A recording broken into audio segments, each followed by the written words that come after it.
sudah ada ya, supaya memang kita bisa, kalau enggak kita nggak tahu nih klasifikasinya ke berapa macam ya. Menurut Gottman ada 9 ciri-ciri ataupun kelompok pasangan bahagia dalam menikah. Yang pertama ada membangun peta cinta. Apa isinya? Baca ya. Baca ini apa maksudnya. Kemudian yang nomor 2 berbagi kekaguman. Baca isinya apa, diresapi dulu ya. Dibaca sampai nomor 9. Dibaca sekilas saja dulu apa-apa. Baca sekilas nomor 9 ini sampai yang nomor 8 dan 9 kan. Ini kan ada, kalau di situ pilar 1 ini kan beda ya, tapi kita masukkan ke coding yang sama ya. Nomor 8 itu ada rasa percaya, nomor 9 ada komitmen. Udah, kita sudah punya 9 hal ya. Berarti jawaban responden akan kita kategorikan ke dalam 9 macam ini. Pindahkan coding ke atas ini. Ini kan sudah ada nih ya. Coding marital happiness. Nah, codingnya pindah sini nomor 1, 2, 3, 4, 5, 6, 7, 8, 9. Sudah selesai judulnya, baru kemudian kita baca. Jawaban responden 1, sumber kebahagiaan bagi saya adalah kasih sayang. Masuk ke mana kasih sayang itu? Oh, berarti tergantung dari 9 itu. Iya. Misalnya ini kasih sayang masuk ke nomor 3. Tahunya gimana? Baca deskripsinya. Gitu ya. Misalnya dia masuk ke 3, tulis di sini kasih sayang. Udah tulis sekali dah. Sudah selesai coding untuk jawaban responden 1. Ibu udah penuh. Oh ya, nggak bisa lagi ya.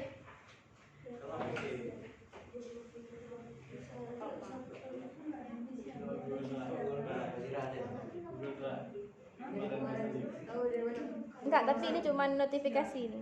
Masih bisa lanjut. Ya.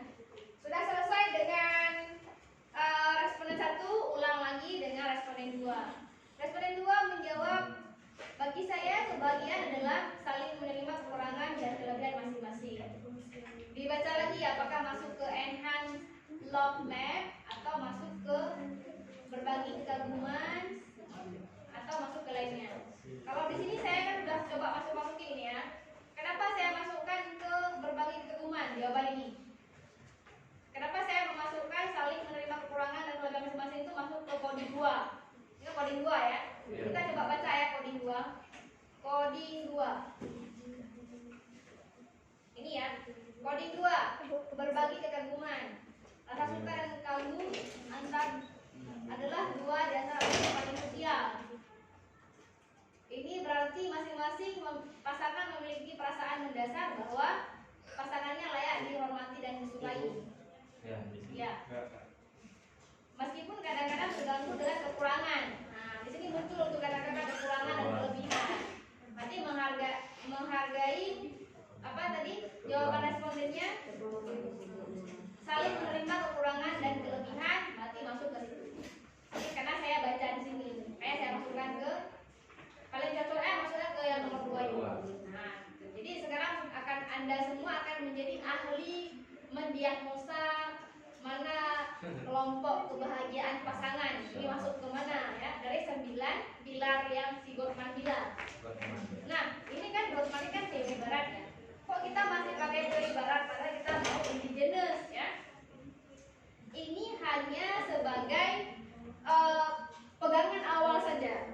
Tidak semua 9 pilar ini harus masuk di dalam coding kita.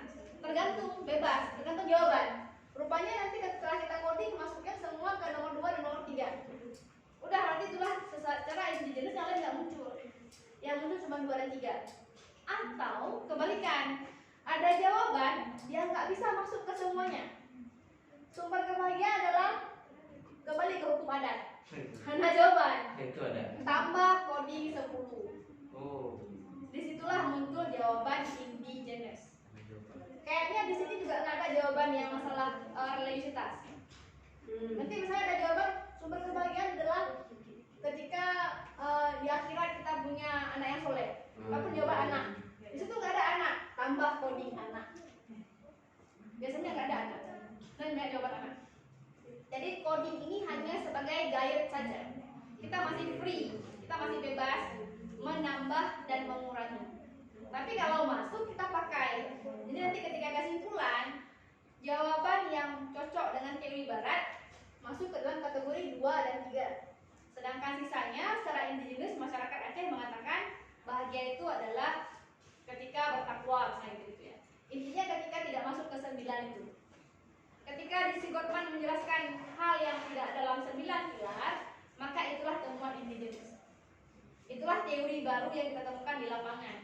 Rupanya di sini ada jawab bahagia dalam pernikahan adalah apa misalnya gitu ya, yang betul Aceh ada atau ada bahasa khusus.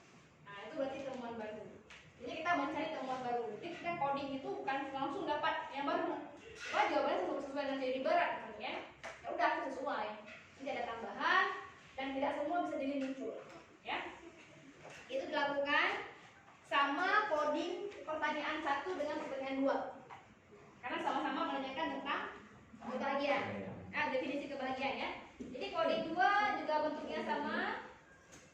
Pakai coding 9 itu juga. Beda untuk yang nomor 3. Nomor 3, pertanyaan untuk perasaan sumber tidak bahagia ya. Apa yang membuat bahagia pernikahan tidak bahagia? Ada kamusnya juga.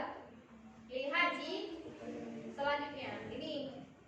Ini coding untuk pertanyaan apa sebab ketidakbahagiaan.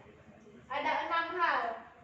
Ada awalan, ini kan ada definisi ya apa? Karena terjemahan jadi bahasa Inggris dengan terjemahannya aneh, awalan yang kasar. Baca ini definisinya di sini. Kritikan, hinaan, ada ini apa nih tentang ini ya kritikan hinaan ya. Nomor 2, nomor 3, ada nomor sampai nomor 6. Jadi yang tidak bahagia kita guideline-nya 6 kelompok. Selebihnya juga bisa tambahin ya. Ada 6 ya, ada body language, fail to repair, ada bad memories. Kalau jawaban responden masuk ke dalam 6 hal ini, dikategorikan dulu ke 6 hal. Enggak masuk, ada baru jawaban baru, buat coding nomor 7, 8, 9, 3. Boleh buat coding karena nanti yang 6 ini enggak semua muncul. Bisa jadi nanti kesimpulan kita tidak ke 6 nanti jangan dipaksakan. Ketika mengcoding menggunakan teori yang sudah ada, jangan dipaksakan masuk mana ya. Kalau nggak masuk ya udah buat coding baru. Nah, sama halnya seperti pertanyaan terakhir. Pertanyaan terakhir itu kan nasihat ya. Ini ya. Pertanyaan terakhir adalah apa nasihat nektu, ya kan? Ini coding bebas. Nggak ada teorinya, nasihat nektu. Jadi teorinya nanti kita akan munculkan di sini. Ini codingnya sesuai dengan jawaban. Misalnya ini ya. Ini kan tetap sama nih kan, coba perhatikan. Jadi tadi kan saya ini urutannya nggak pernah berubah. Tetap si Ikhwan dulu, si SZ, Naila, yang ini SR. Selalu begitu. Karena nanti kita itu mau berguna untuk penggunaan selanjutnya. Jangan sampai beracak-acak orangnya ya. Tetap urutan copy paste terus-terusan sama. Pastikan 3 ini selalu ikut. Jadi kita identitasnya ada salah terdelete kita bisa langsung cek di data mentah. Jawabannya mana nih, ada tukar apa copy paste nggak sengaja gitu ya. Nah, ini contoh untuk pertanyaan 4. Gimana cara mengcoding nasihat itu? Di coding untuk dibuat ini aja, dibuat kesimpulan aja. Misalnya nih ya, responden 1 menjawab nasihatnya mengalah untuk kebaikan. Udah, misalnya mengcoding mengalah boleh ya. Yang kedua, suami adalah mahkota dalam rumah tangga. Di coding dalam bentuk kayak kita bisa ngelihat ya, bisa ngelihat yang lain ada berapa macam yang sama ya. Nomor 2 dan 4 mungkin agak sama. Taat sama suami dengan suami nakoda ini kan beda ya. Ini sama ya. Oh ini kayaknya ini bisa di coding sama. Jadi kita buat coding yang baru, suami adalah pemimpin misalnya ya. Ini kesimpulan dari statement itu. Oh harus saling percaya, udah saling percaya. Ini kan mudah ya. Ketika terjadi perselisihan, tenangkan diri, lalu bicarakan dengan baik. Codingnya apa? Mencari solusi dalam keadaan tenang, kayak gitu ya. Disimpulkan. Nah, untuk coba perhatikan yang nomor 4. Nanti kan codingnya juga akan digabungkan dengan teman. Nah, untuk coding baru, apakah untuk pertanyaan 1, 2, 3, dan 4, khususnya 4,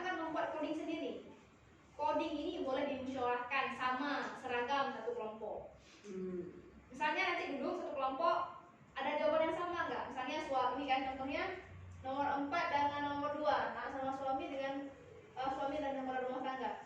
Nanti ada berapa orang jawaban yang mirip? Kita buat coding apa nih untuk tren ini? Ini itu dimusyawarahkan. Jadi ketika nanti digabungkan, codingnya enggak beda-beda karena ini kan digabungin.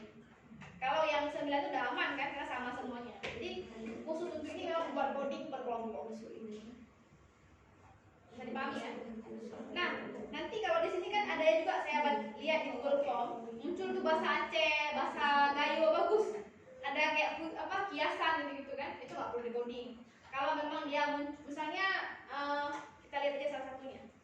Tapi belum saya download. Ada jawaban yang bukra gitu ya. Ada nasihat itunya bukra tanpa jauh kudro, bu ngaso dan jauh kelako. Seru-seru gitu ya, tapi kan tetap antara suami. Itu kan codingnya yang apa mas Aceh, itu yang jawabnya tuh nenek-nenek ya. Kalau menjadi istri, yang bagus-bagus tuh dikasih untuk suaminya, yang sisa dia sendiri. Itu definisinya. Apa nasihat orang tua? Kalau dengan pasangan, tapi itu juga kalian itu juga pernah seperti itu. Kalau mau lihat istri yang setia, lihat dia pilihnya yang bagus dikasih untuk suaminya tadi sendiri.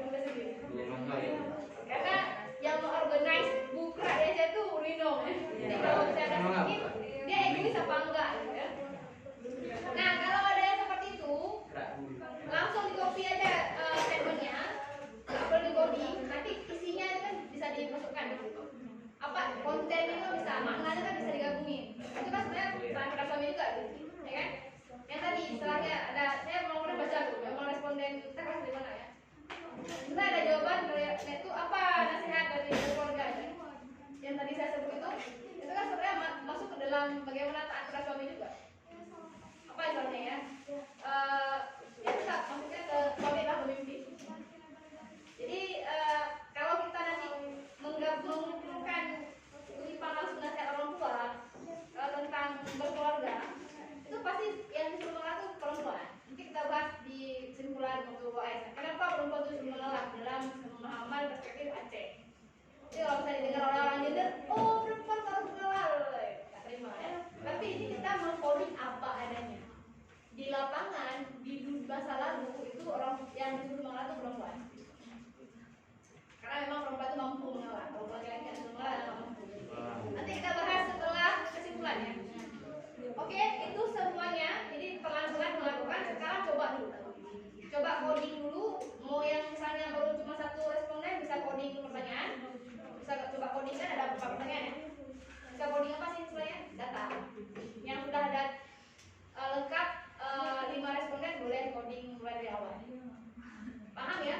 Coba dikerjakan dulu. Saya masih di sini. Saya cari makan dulu. Nanti saya kembali ke sini. Boleh saya berikan ini? Ada pertanyaan dulu? Yang PPT ibu kirim ke grup tuh, Iya. tapi kayak pertanyaan, saya kayak di pertanyaan nomor 1 kan, orang yang membantu saya bangkit kembali dari Oh iya, ada resiliensi di kelas ini ya? Di kelas ini resiliensi ya, bukan happiness ya? Bukan. Kenapa kok ngomong dari tadi? Kamu mah ya, Bu. Salah Ridwan. Semuanya resiliensi ya? Ya. ada yang bagian dari Kayak ini bukan? Kelompok resiliensi yang mana? Nggak ada, semua resiliensi. Ada yang kelompok lain ya? enggak, pertanyaan dari aku orang Resiliensi saya itu, Ibu, bangkit keterbukaan. keterbukaan dalam pernikahan saya. Enggak, resiliensi. Ya apa Pak? Yang memang datanya kebahagiaan itu dipakai ya. Yang resiliensi salah kirim. Oh, enggak kenapa?